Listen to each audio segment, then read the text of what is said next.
right, welcome everybody. I'm Tara. Is everyone able to hear me okay? Give me a thumbs up. Awesome. We will wait about 30 seconds more here just to let some more folks join in and then we'll get started. All right.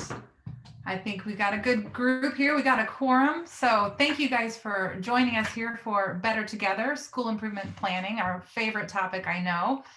But hopefully it's a little less painful when we do it together and can share some best practices with one another. So if that's why you're here, great. If that's not why you're here, feel free to jump off.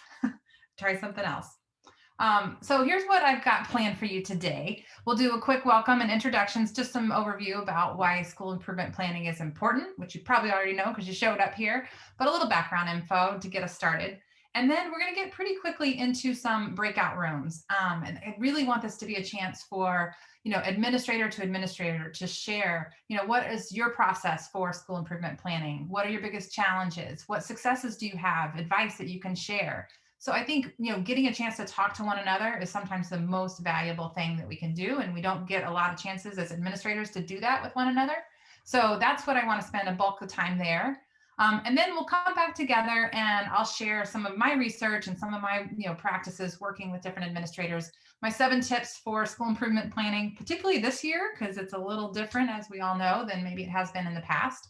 And then we'll round it out here with talking about some resources that can help with that, we hope. So the other thing that I want to make sure we do is a project giveaway. So if you want to make one of your teacher's day, we have some project-based learning units that we will do a raffle at the end to give away. So if you want to be entered in that giveaway, my friend Ben, who you'll meet in a little bit here, is madly taking all your names in your windows and putting them in a wheel that we will spin later. So make sure that your name on your video is the name that you want to be called out when we do that spin to find a winner for our project. Okay.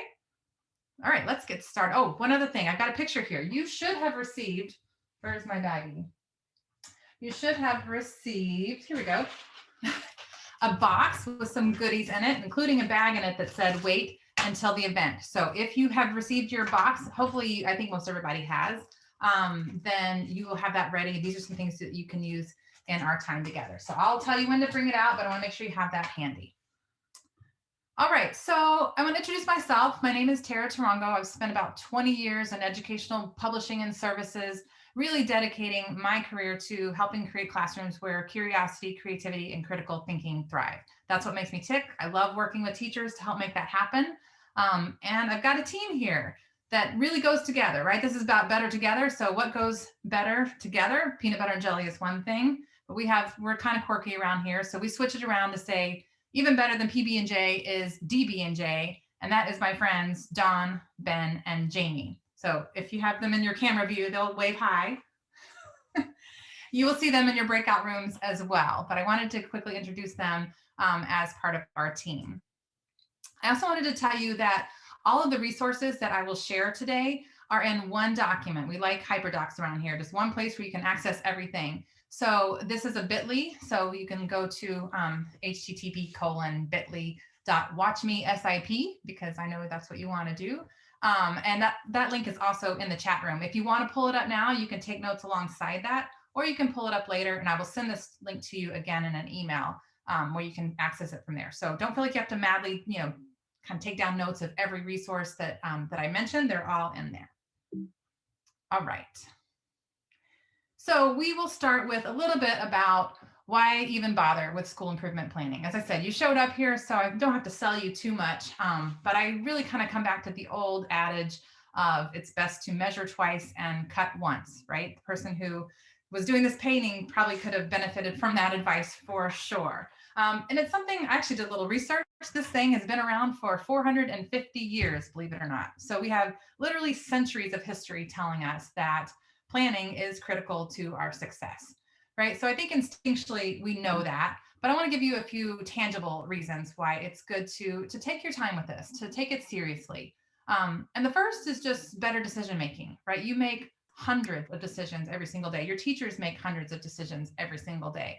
And so having one document that you can sort of bounce those back against and reference to sort of gauge and prioritize, or if you're like me, to avoid kind of giving, counterproductive decisions, saying one thing one day and a different thing another day. They sound perfectly good, but having that one document really will help you make better decisions as you move throughout your school year next year. The next reason I like to point out is just a heightened awareness of your progress. I think about it like if you're a parent, most big things don't happen without a lot of small, mundane things that you don't even notice along the way, right? Like you make your kids lunches every day. You might do some homework with them. You drop them off at school. It doesn't seem like a big deal. And then bam, one day you're at their high school graduation, right?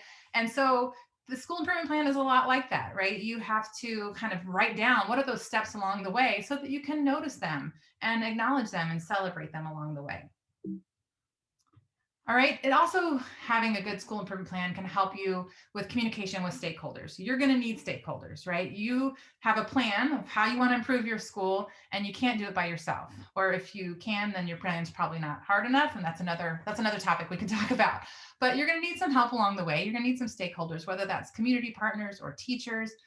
So having one document, and particularly a clear vision in that you can share, will really help align everybody to that, so that you can then delegate, right? And make sure, everyone's helping you, but they're all kind of leading back to the same story and the same goals. And then I think the most important reason is just increased likelihood of success, right? So many research studies are out there that talk about, in order to be successful in achieving our goals, we're better, more likely to do that if we write them down, even more likely if we share them with others. And that's exactly what a school improvement plan. It's a place to write it down so that you have that, kind of brain to pen thing happening, but you also have the accountability of sharing it with others. So those are some reasons why I think school improvement planning is important. It is something to bother with. It's not something to just kind of check off the list and get it done and throw it in the drawer, but it really can make a difference in how successful you are in the next year. And we are all about hands-on learning, inquiry-based learning. So I wanted to really bring these to light and have a little fun to start this thing off, because administrators don't always get to have a lot of fun. So the first thing we're going to use from our bag is a couple of things. One is the Harry Potter Birdie Bots beans. And there's also something called a Dichotomous key, which is this index card that is folded over like this. And what we're going to do here is, and this is something, anytime you see this little super strategy or Superman star thing, that's something that if you wanted to, you could redo this with your teachers, something you could take back, or your teachers could do with their students perhaps. And the reason why I bring that up is a dichotomous key is something scientists use to classify different organisms, right? To figure out whether or not something is, a certain species of plant or animal. And so I think of that about school improvement planning. It's a process, right? And a process is important. And if we want to know just how important a process is, these beans, if you're not familiar with them, have some really lovely flavors in them, and they have some really not so lovely flavors in them. So if you don't want to take a process approach, you want to just risk it, go for it. You could take a bean and eat it. Write in the chat box, let me know how it goes. Or we're going to try what happens if we have a process. So this dichotomous key, if you open this up, this will give you some information to help you classify your bean to see if it's one you want to eat or not. So if you take out a bean, we'll take one out, and then I'll show you how to use the key, and I'll give you we'll take like a minute and a half, 2 minutes maybe to try seeing how this process works for us. So the first one is 1A, your bean is green. If it's green, you're going to go to line 2. If your bean is not green, you're going to go to line 6. So mine is not green, so I'm going to go to line 6. And now we're going to all diverge from there. So take a moment, literally a moment, maybe a minute and a half, to work through your dichotomous key and see if planning makes your likelihood of success a little bit better. I'll give you a minute here.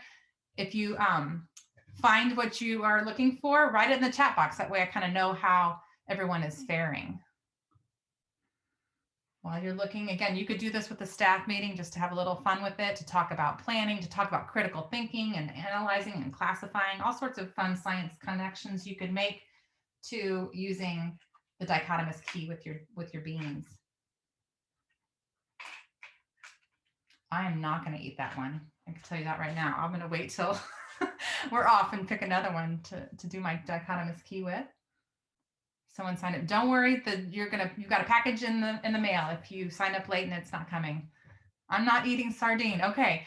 So as those continue to come in a little bit, I will say also, I should have told you this probably before, but Birdie Bots has a little bit of a sense of humor. They keep adding new flavors. So this is not, 100% accurate. I will tell you that. But the point is having a process can definitely, oh, someone got green apple. Phew, I'm glad. I'm happy for you.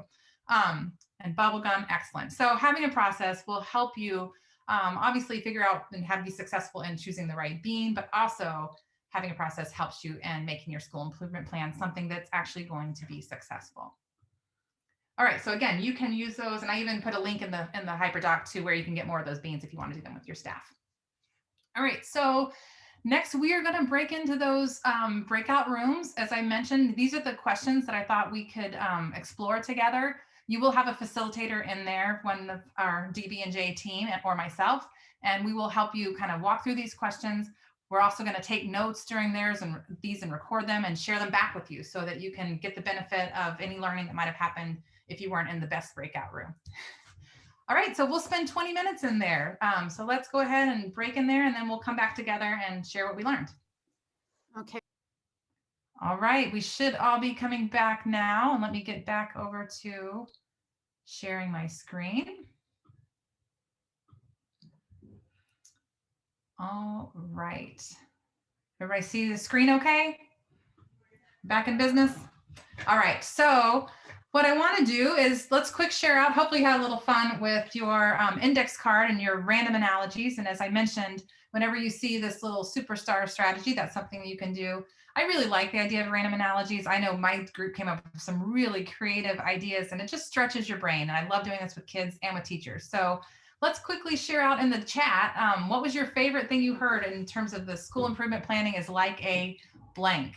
Share a couple that you thought were really insightful or funny, or just something you want to remember or share with other folks. Let's see what happens. Pair of shoes, someone said.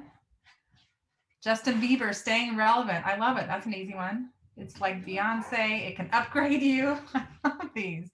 See how great I mean, you can come up with some really fun, and usually ends up with some laughs along the way. So like a dog, treat it and it'll be loyal to you. That was in my group, or maybe someone else had that. All right, I just wanted to show you how much fun people can have with this. And it's great for those teachers. Some teachers love this and other teachers will look at you like you're crazy, but that's okay. It's really great for everybody to exercise those critical and creative thinking and get them taking risks and sharing things like that.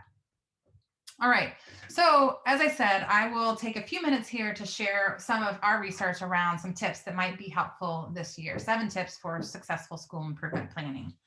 And some of these might have come up in your breakout rooms. I know they did in mine. So the first one, I feel like it's, a little bit goes without saying, but it's too important not to, which is to not act like everything's normal, because it's not. Newsflash, your teachers are really, really stressed this year. Again, I know you already know this, but even back in, September, October, we did a poll of teachers, asking their stress levels. And they were showing the kind of stress levels that usually they reserve for the end of year. And this is the beginning of the year when they're normally, so excited about what they're going to do this school year. And that was back in October, and it's only gotten more, more stressful since then. So again, this, but I bring it up now because if we're talking about planning for next year, if we don't attend to our teachers now, what we think we're planning for might be far worse by the time we get there. So I just wanted to point this out and say right now, before you even start planning for next year, make sure your teachers at least know that you see them, that you understand, that you hear them. You're not going to be able to solve all of their problems right now because they're not solvable, but just want to make sure that we get that out. So I have a few tips for you in doing that. So the one is just a simple, heartfelt email saying, I know it's tough right now, keep going, kind of cheerleader email. And sometimes this can seem really overwhelming if you have, 100, 500 teachers, 1,000 teachers. But here's my little tip for you is to calendar it out. And I know this sounds really micromanaging of yourself, but let's say you have 100 teachers that you support. If you divide that by 30, the number of days, say in a month, then that will tell you how many teachers you could email a month. So if you had that 100 teachers, divide by 30, that's 3 teachers a day for the month. And by the end of that month, you have sent an email to all of your teachers. They feel like they're understood. You get a little bit more of their best eked out for another week, maybe. So it's just kind of a little hack. If you obviously have more teachers, you can spread it out over more months, or maybe you can do 5 or 6 emails a day. But just an actual personal email from you does really mean a lot. And for most teachers, that's all they need to kind of keep going another week, another month even. Another one is to just ask them how they're feeling. Don't be afraid to just say that. Hey, how are you feeling right now? If you can't be there, for everybody all the time, obviously you can't. There is a resource in our HyperDoc that is a burnout checklist and reflection form. And it's a great thing. You could just send this link to your teachers. They don't have to share it with you. It's just something that shows them that you care. Say, hey, fill this out, maybe check in with yourself a couple of times in the next 2 or 3 months, maybe, and just see how you're feeling and give some strategies. If you are kind of high on that burnout checklist, some things that you could do about it. So that's a nice resource you could share with your teachers just to let them know that you do care. And then, of course, ask them how you can help. And, you'd be surprised. Sometimes there's something very simple that you would have never thought of that could help them. So just don't be afraid. You see a teacher, they're late after the kids have gone, just pop in and say, is there anything I can do to help? And I know it can be tricky because sometimes what they need help with is not something that you can do. But just having asked and giving them an honest answer, oh, I wish I could help you with that. I can't do that, but here's what I can do. I mean, sometimes even when you're denying a request for help, you can build morale just by showing that they're heard and giving them that rationale. So I know I'm kind of passionate about teachers and their mental well-being. So I just wanted to make sure we don't spend too much time planning for 2020, the next school year, without making sure they're at least know that they are heard, because it will multiply and it will be worse next year if we don't attend to it now. All right, tip number two, recognize that administrators and teachers view school improvement plans differently. So this might go, instinctively we know this, but some data really kind of brings it to light. If you look here, 12% of the teachers who were not familiar with their major points of their school improvement plan, only 12% were likely to make changes in their teaching practices. And I bet that your school improvement plan is banking on some teachers making some changes in their teaching practices. So if they don't know the key, points of your plan, you got only 12% of them that are likely to make any changes. And even worse than that, even if they're not talking about themselves, a lot of them are like, well, I don't need to change, right? But only 30% of those that are not familiar with the plan even think the plan has any validity for the rest of the teachers, that it's even going to do anything. So that's, less than a third of your teachers. So that's really something to pay attention to. But I kind of find hope in it because it's one of the easiest things to fix. So my key takeaways here is that the lack of teacher familiarity with a school improvement plan is probably the most significant impediment to it being successful. But like I said, that's not hard to fix. We can make sure our teachers understand and know the different parts of our plan. But I also like to be a glasses half full kind of gal. So let's look at it the flip side. I think what's nice about this is what it shows that 72% there, if your teachers are familiar with your school improvement plan, almost 3/4 of them feel positively about its ability to improve the school over the next 5 years. So that's a pretty high percentage. If they do know it, they can not only change their own practices, but they can be advocates. They believe in this plan and they believe it's going to actually change. So I think it's just good to be mindful of those sort of inherently differing perspectives when it comes to a school improvement plan, and just sort of think about it through the teacher's lens every once in a while and how it might be read by them. Next, number 3 is just to work the process. So I will just walk through kind of a 5 or 6, depending on how you look at it, step process. First, starting with a vision, make sure you know what does success look like for your school. And the more unique you can make that, the better, right? What really means success for you and your school or your district. And another little tip here, this is maybe just my personal preference, but especially when you think about it, very few people are going to read your entire plan from beginning to end. So making sure that vision is crystal clear and possibly even having a graphic form of that, sort of an infographic, I think is really powerful because that's something that anybody who looks at it for 2 seconds will remember, even if they don't read the rest of it. So once you have a vision of what success looks like for your school, conducting a needs analysis. And my pro tip here is just to go to folks that are experts in the things that are important to you for your vision. So let's say you have some building improvements that you really want to focus on next year because maybe it's ventilation systems with COVID, or maybe it's kind of finding ways to better social distance or something.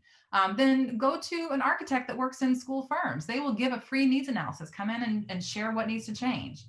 For us, our kind of what we are passionate about is inquiry-based instruction, project-based learning, that kind of creativity, curiosity, critical thinking in the classroom.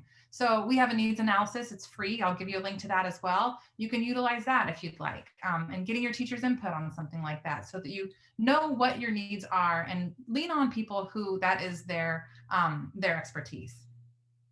Then you're going to identify your goals based on the needs.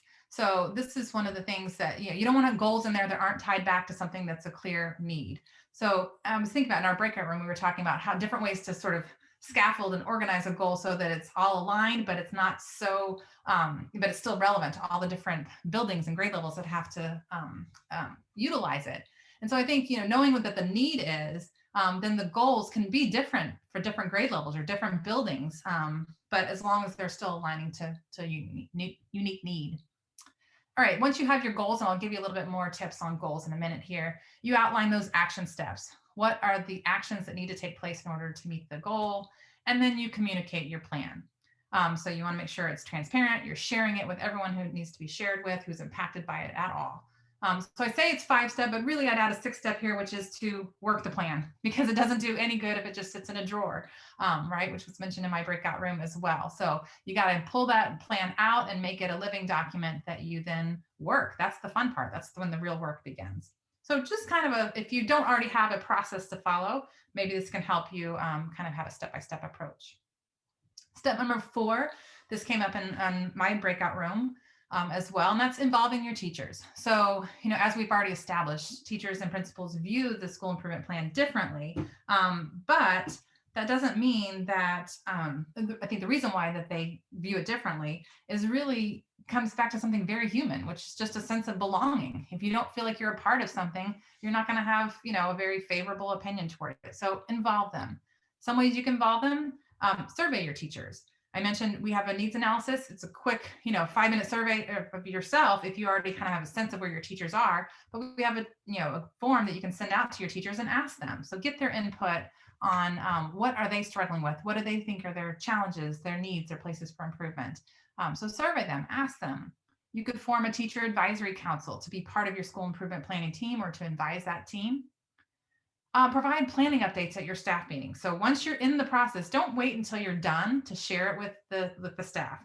Share along the way. Say, here's what I'm working on this week, or here's the last update since last I shared it with you. You could have some fun with it. Make it like a little coming attractions or something. Make it a regular part of your staff meetings so that they are feeling a part of it. And finally, this one's kind of a tricky one, but tap those specific talents. Lots of teachers have lots of talents out there. Maybe you have a good proofreader. Maybe you have someone who can make that graphic I mentioned earlier. Just be mindful that teachers find it hard to say no to their administrator. So make sure you're not giving them, something that's a really taxing amount of work. Go back to point number 1, right? Given their current workload. But it also is a way to make them feel like their talents are seen and valued. So walk that line, if you will, and see if you can't tap into some specific talents there. The 5th tip is to involve your community. This is one of those things where I mentioned this in my room too, where sometimes we can get blinders on in our K-12 world, and we forget that our overall job as educators and as leaders in an education environment is to prepare the next generation of problem solvers to solve the world's most pressing problems. And so we want to make sure we know what those problems are. Let's touch base with our community so we're not just creating, little humans who can score well on their math and reading tests, but actually humans that can create innovative ideas that can really advance the next generation. So interview some business leaders, find out what are some of the strengths in their workforce, what are some of the gaps in their workforce, what do they value in their workforce, go to different kinds of industries. You could also include some community members in your advisory council. Again, just sort of to tap into that different perspective and bring that to bear on your school improvement plan. And also, be a little selfish here. Once you share it with a community member, they're going to be excited. They're going to want to help you. So go in there thinking about, maybe they would allow a field trip here for one of our classes, or maybe they would be willing to Skype in or come into one of our classrooms to share, what their industry is like, to provide that real world expert. Don't be afraid to have those asks kind of ready as you're talking to community members or community leaders, and be ready to ask them something, in return for their feedback. So the other thing I would say about this, again, on that little selfish note, is it's just one of those things that can really elevate it, right? So when you're sharing this with the board, with the school board, or whoever else might be looking at it from a stakeholder perspective, seeing that you've involved the community really makes you stand out as someone who's really thinking broadly and big picture about their school or district. All right, number 6 of 7. Make rigorous yet attainable goals. So I like to think about this as, we don't want to lower our expectations. We want to climb those mountains, but we got to at least be able to see the path there. And I know that's kind of abstract still. So I'll give you a few tips around making goals that are rigorous yet attainable. One is just making sure you don't have too many. Maybe around 2 to 5. Just keep a few things that you really want to attain. This is particularly thinking about a single year school improvement plan. I know some of them are multi-year, but thinking about for this next year, what are the 2 to 5 things that will really advance us? That if we did that, then I would say we've really moved up a notch on that mountain of our long-term goals. And the next one is just to use a consistent format to outline action steps for each of those goals. So once you have one of those 2 to 5 goals, come up with what are the actions that are needed. And here's kind of a list of potential details that you could put for each action step. So for every action step, you want to have a description, timeline, person responsible, funding or resources that are needed, and the success metric. What does success look like? So here's a little goal template that is also in the resource document hyperlink that I will send you, or that's in the chat box as well. So that's a document you can use if you'd like. You can obviously make a copy of it, change it up however you'd like. It's a Google Doc, but hopefully that gives you some things to sort of think about in terms of how do I make sure each goal is attainable? Well, if you have a timeline and a person responsible and you know what's needed to do it and you know what success looks like, that's going to put you on the right track toward that. And number 7 is just avoiding big initiatives this year. COVID fatigue is real. Initiative whiplash is real. So I think be mindful about how you can, again, not lower your expectations. I mean, you still want to strive for excellence, think big, but what are ways that you can start small? I mentioned our passion is around project-based and inquiry-based learning. And, maybe if that's something that you want to put into your school improvement plan, it's something that you want to see in your school, I wouldn't say this is the year to say, we're going to do that full tilt across the entire district, right? Maybe you take one building and say, let's just take a couple of sessions and learn about project-based learning and maybe implement one project in the fall. And then in the spring, you might follow up with a couple sessions and one more project. Something that you can start small where teachers actually feel like it's a help to them. Okay, this gave me a great idea to engage my students. It's not a burden to them. Oh, now I have to try this next thing. So think big, start small. And I also think, count those unexpected gains. So as you're, developing a school improvement plan, you want to have big goals in there, but think about some of the major goals you've already achieved that maybe they weren't on your plan to start with, but have your teachers increase their familiarity with technology, 50-fold probably. Have they shown much more adaptability and flexibility? That's something you've always wanted from them, right? And now they're showing it this year. So, use some of those, count those, document those. Those are real gains. They may not have been what you expected to gain this year, but a lot of really, really important big, steps were made. Or whether it's getting, some of those equity issues, getting technology out to all the kids who needed it. I mean, that's a huge gain. If you were able to do that, count that. Don't feel like you have to add big ones on top of that. And then I would say from those gains, what are the lessons that you learn from that you can now leverage, right? So if teachers are more familiar with technology, how can you leverage that and grow that and use that learning to your own benefit and your goals?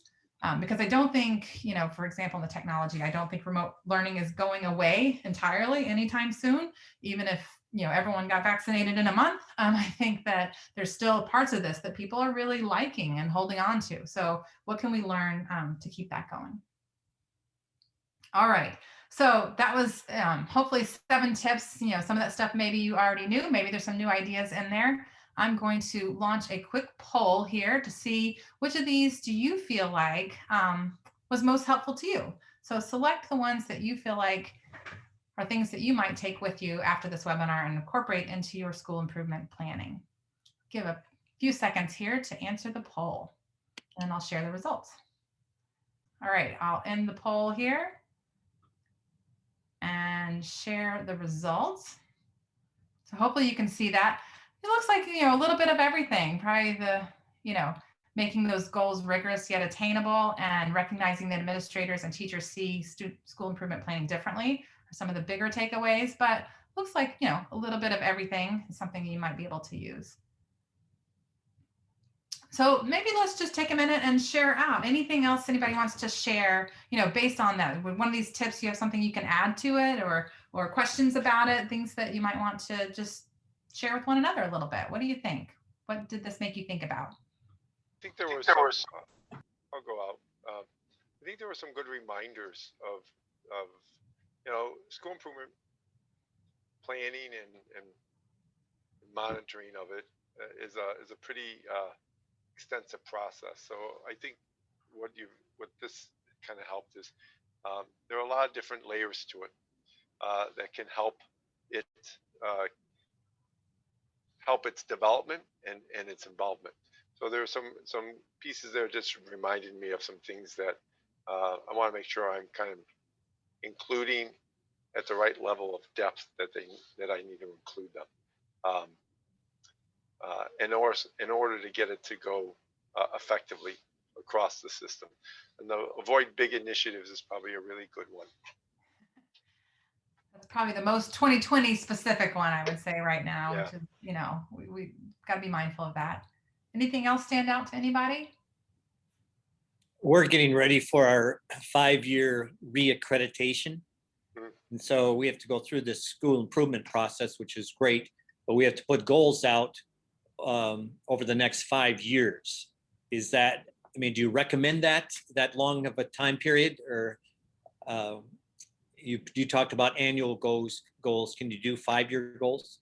Absolutely. I do really think it's good to have that 5-year vision. Have, when people are talking about our school and the next decade, what would they be saying about it? I think it's good to have that. I just think that absent really clear annual, kind of steps along the way is just a daydream, right? And then conversely, I just saw this as like a proverb that if you have, something like that, if you have the dreams, but not the converse of that is if you have the action, but without the vision, right? Without that goal of where you are 5 years, then that's a nightmare, right? So you have a daydream versus a nightmare. So I think you need both. You need to have the vision out there of where you want to go long-term, but then those annual goals. And even one of the suggestions came in our group, someone had was even after that annual goal, setting specific times, maybe 3 times during the next year that you plan to go revisit it and see, is it still working? So just because you set that as a 5-year vision, you don't need to feel like it failed if you changed it along the way. At least know where you're going toward. Well, in my district, we do 3-year goals, and we do revisit those goals yearly. Even though we don't change the plan, we still revisit those goals and see where we are as it relates to those goals. And also in my group, I also kind of echo what you said, Tara, is that this is a living document. It's not something that we put on the shelf. And in the past, that's exactly what the SIP has been. It's just you do it when it's time to be, everybody comes together. When it's due, you do it. And then you put it on the shelf, and you don't pull it off until it's time to be done again. So making it very attainable, as you also said, is because everyone should know the school improvement plan. It should not be something that they have to go look it up. These are our goals. This is what we're trying to do. And this is how we're trying to show student growth. So it should be something that everyone knows. All right, I want to be mindful of everybody's time. I wish we could all just sit and chat and share more, but I want to get you out of here. So I want to just end with a few notes on some resources that these might be helpful to you as you create your plans or as you go to implement them. So just a few things to be aware of. I mentioned our passion around inquiry-based, project-based learning. We offer professional development and Blue Apple projects. These are PBL units that are kind of help teachers really make that vision a reality in their classroom. So I'll tell you a little bit about each of these. Our Flex professional development is just that flexible. So we have to have that this year, but I think even going well past pandemic days, the ability for us to be able to give you the professional development content that it's on your content that you are looking for, your schedule, your budget, and your delivery method, whether that's in person or remote. So that's something that we've had a lot of success with this year, is the idea of, maybe, and this is kind of a little more robust plan, but maybe in August we do an in-person workshop introducing project-based learning. but then just monthly touches on a very specific topic. You know, maybe I'll look at October here is on student engagement, or November on social emotional learning. And we just kind of meet with teachers and say, here's 10 different strategies for student engagement. What are the 3 that you want to try this month? So there's an immediacy to that and an accountability to that, and lots of flexibility for the teacher to pick one. So this kind of smaller, more frequent PD modules and kind of coaching along the way is something we found really helpful in pandemic times, but I think also moving forward. So for you guys, I would say what you need to know about PD is that it works, and that the teachers actually aren't going to hate you for it. And so that's what this slide basically shows. You know, for every session, we want to make sure we have learning objectives clearly identified. In this case, you know, how confident is the teacher infusing projects with cross-curricular content, collaboration opportunities, and real-world connections? So we want to make sure that when they lead that training, they feel more confident in doing that. But also, if they don't actually enjoy it, if they don't have fun, things like our birdies, bots, beans. I mean, we do stuff like that. We try to make it hands-on and fun, as you can see from this testament here, so that they get these kinds of results and they implement it. So if you're interested in that, like I said, I will send you the doc that has a link to the free survey that will give you a customized needs analysis report. Whether or not you work with us for professional development, I encourage you to do that. You can take this report and, you know, if you've got your own PD resources within your building, use that. Maybe this can help you kind of assess your needs though in that way. And then projects, as I said, you know, these are project-based learning units that can help teachers engage their students in really making the world a better place. The 2 things that really stop teachers from implementing project-based learning in their classroom, number 1 is training, and number 2 is time. So the PD addresses the training and the projects address the time. They don't have time to go find real-world connections to make all the cross-curricular content work around this project. So that's what these projects do for them. Super affordable. They're $60 each. They get all the resources they need online forever, and then also all the physical resources for their classroom. So definitely encourage you to have your teachers check those out. Again, we want to make sure they work. One of the things we're most proud of is that 100% of the teachers, I'm always like waiting for someone to say no, but 100% of the teachers that use these say they increase creative and critical thinking in their classroom, something we're proud of. So if you're interested in those, you can go to blueappleteacher.org. Here are the 10 projects that we have there, or send your teachers there, ask them which ones, which projects they might be interested in. All right, so speaking of, let's give away a project. We have 2 minutes. So I'm going to turn it over to Ben here, and he is going to pull up your names that he put into, again, another thing that to share a strategy to model is this wheel of names. So he's going to do that for you and show you if you need to do a random pick in your next staff meeting, it's kind of a fun way to do it. All right, everybody, here is Wheel of Names. Your names are right over here. All I had to do is look through the participants list and enter those in. And we are spinning the wheel to see who our champion today is. Congratulations to Kim. We will make sure to write that down and get Kim her fabulous prize soon. Back to you, Tara. All right. Congratulations, Kim. I will send you an email with how to redeem that project of yours. And again, the link to that website is in that resource document. So if you want to use that with your teachers, feel free. I always like a recap because I don't remember what I did an hour ago. So just really quickly wanted to share with you. We talked about why even bothering with school improvement. We learned from our colleagues some best practices around what's working, some challenges. We talked about those 7 tips for successful school improvement planning, some of those reminders. Modeled strategies, things that you might want to try. Remember the dichotomous key, random analogies. Mine was baboon, and the wheel of names, things you might want to try. And of course, the ways that we can help with Flex PD and Blue Apple projects, and all of those are recapped in that document. So if you're interested in Flex PD, again, needs analysis is the best way to start. If you're interested in those projects, blueappleteacher.org, see which ones your teachers might be interested in. And for attending with us today, as I mentioned, all of these are super affordable. We're a nonprofit organization, so we are not looking to, set the world on fire, be the next Jeff Bezos. But you do get 25% off of that if you order these before the end of June as you're planning for next year. So I will again have the information on that. And lastly, and most importantly, really, I want to make sure you guys know, because you have a job that you don't hear this a whole lot, and it's a really important job. So in case no one has told you lately, thank you. Thank you for all you do. It's a really, really tough and sometimes thankless job, but so, so important. And I know I really appreciate all you do for all the different states that you represent here.